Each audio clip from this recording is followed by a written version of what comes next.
this election in a seat south of Birmingham, you assumed that if you leaned more towards a hard Brexit position, that won you more votes, including from UKIP. And on the evidence tonight, that isn't the case. And what that does is it changes the calculation for Conservative MPs in the next Parliament about the kind of outcome they want and the kind of leader they want. And how that plays out, we don't know yet, but it certainly shifts the mood of returning Conservative MPs about what they think a good outcome is for them and the country if there's another general election coming up in 4 or 5 years' time. We are only part-way through what is going to be, already has been, a fascinating night and will no doubt go on being so. Let's just take a look at the seats declared so far. In one sense, they don't tell us all that much because there's no real logic as to which seats declare first, but that is the seat so far, and maybe if we can have a look at the change in the share of the vote, we'll get a sense of how that is moving nationwide. And there it is, still in every possible way, too close to call at this point in the morning, and we're going to need an awful lot more seats before we can really begin to get a picture of how this election is going to go. Now, we talked a little bit about leadership. George just gave us his view of Theresa May, largely unprintable at this point in the evening, but leadership always critical. Ultimately, Jane, has that been a factor here? Absolutely, Tom. Let's look at this leadership question in a historical context, thinking in particular about the big landslides. Of course, Theresa May wanted a landslide. Doesn't look like she's going to get that, very far from it. So we're going to look at leader satisfaction ratings for the Prime Minister and the opposition leader from 1977.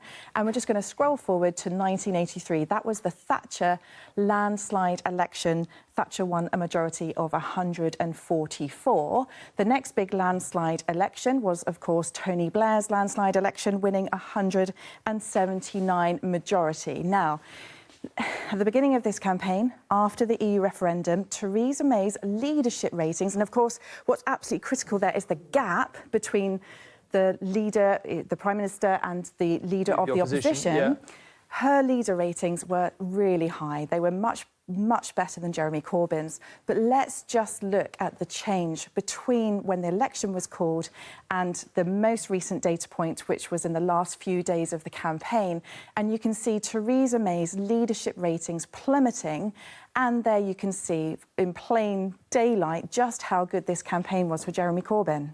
It's astonishing, really, isn't it? Just, I say it's astonishing because we generally talk about campaigns not changing much, but boy, was this the exception. What was it? Was it not turning up to the TV debates? I mean, what do you think, if you had to pick anything out, just looking at it? So if I had to pick two things out, I would say, on the one hand, it was the manifesto launches, because we saw, you know, certainly we saw Lib Dem voters going over to Labour.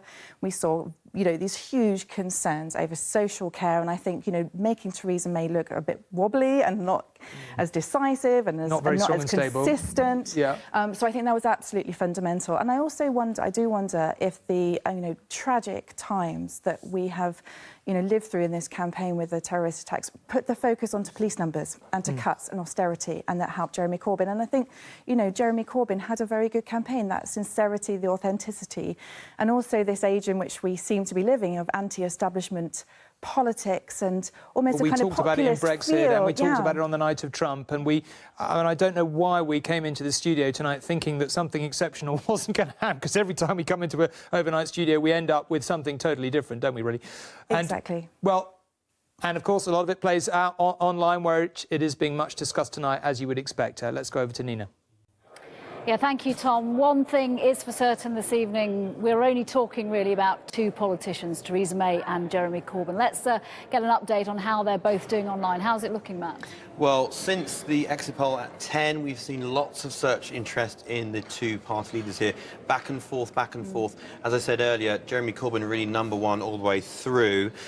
Let's take a look perhaps at some of the questions people are searching for. Let's look at the Conservatives this time. These are the top 5, the ones that are coming up in search again since the exit poll was announced. We don't have the answer to that question yet. Indeed, and how many seats they need, how's the majority.